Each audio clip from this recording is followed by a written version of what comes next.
নমস্কার বন্ধুরা, সোনু রান্নাঘরে আপনাদের সবাইকে স্বাগত জানাই।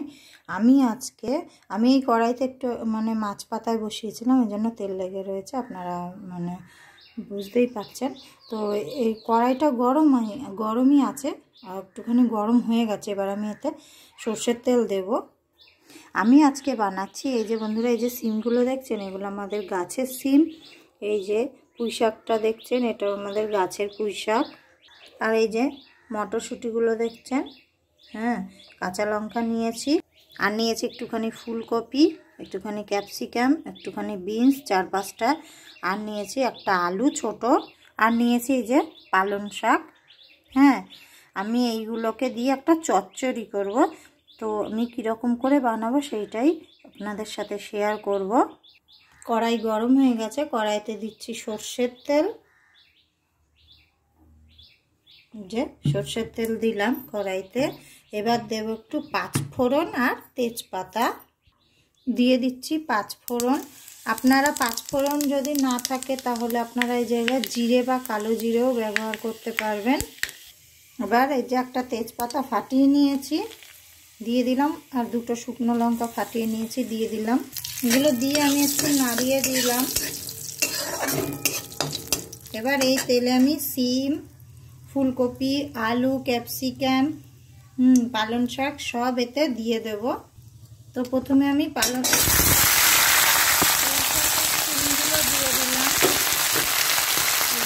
সিমগুলো দিয়ে দিলাম, এবার একটু নাড়িয়ে দিচ্ছি।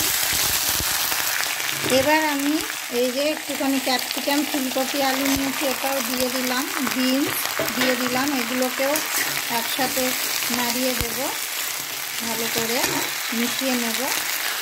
এবার আমি পালং শাক দিয়ে দিলাম, দিয়ে পালং শাকগুলোকেও একসাথে একটু মিশিয়ে নেব। আমি পালং শাক কিন্তু কাটিনি, ছোট ছোট পালং শাক, ওই জন্য। এই যে আমার পালং শাক মেশানো হয়ে গেছে। এবার এই যে কাঁচা লঙ্কা আর মটরশুঁটিগুলো দিয়ে দিলাম, দিয়ে এগুলোকেও মিশিয়ে নিচ্ছি। এবার আমি ঢেকে দিলাম, সব মিশিয়ে নিয়েছি, আর গ্যাসের ফ্লেম যে বাড়িয়ে দিয়েছি। এবার আমি ঢাকনাটা খুলে একটুখানি দেখে নেব।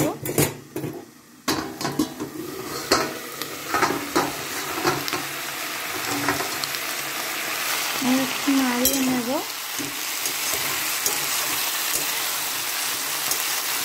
এবার এর মধ্যে বেগুনগুলো দিয়ে দেব। আমি কিন্তু কোনো সবজি আগে থেকে ভেজে নিইনি, সব একসাথেই ভেজেছি। বেগুনগুলো দিয়ে দিলাম।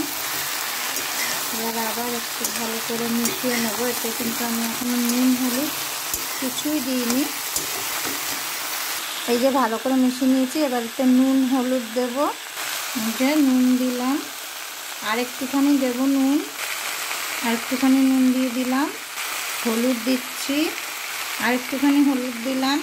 আমি একটুখানি লঙ্কার গুঁড়ো ইউজ করছি, আপনারা যদি লঙ্কার গুঁড়ো না দিতে চান তাহলে না দেবেন, তাহলে 2টো কাঁচা লঙ্কা বেশি করে দিয়ে দেবেন।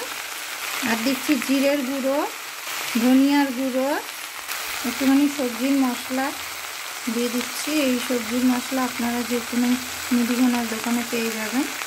এগুলো সব আমি একসাথে মিশিয়ে নিচ্ছি। এবার ভালো করে মিশিয়ে নিয়েছি। এবার একটুখানি ঢেকে দেব, একটু ঢেকে দিলাম। এখন এটা 30 থেকে 40 সেকেন্ড ঢাকা রাখবো। আবার একটু ঢাকনাটা খুলে আমি দেখে নেব।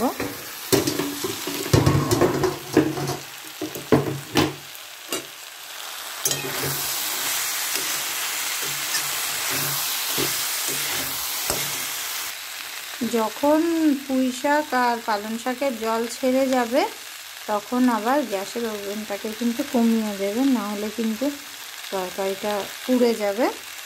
এবার এতে একটুখানি জল দেব।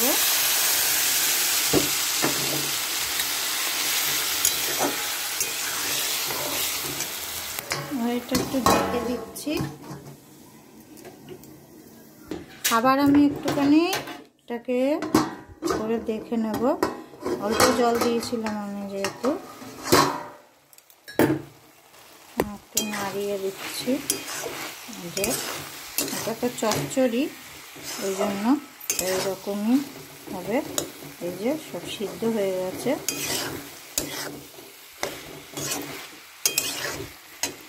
এবার আমি এতে একটুখানি চিনি নিয়ে নিয়েছি, দিয়ে দিলাম।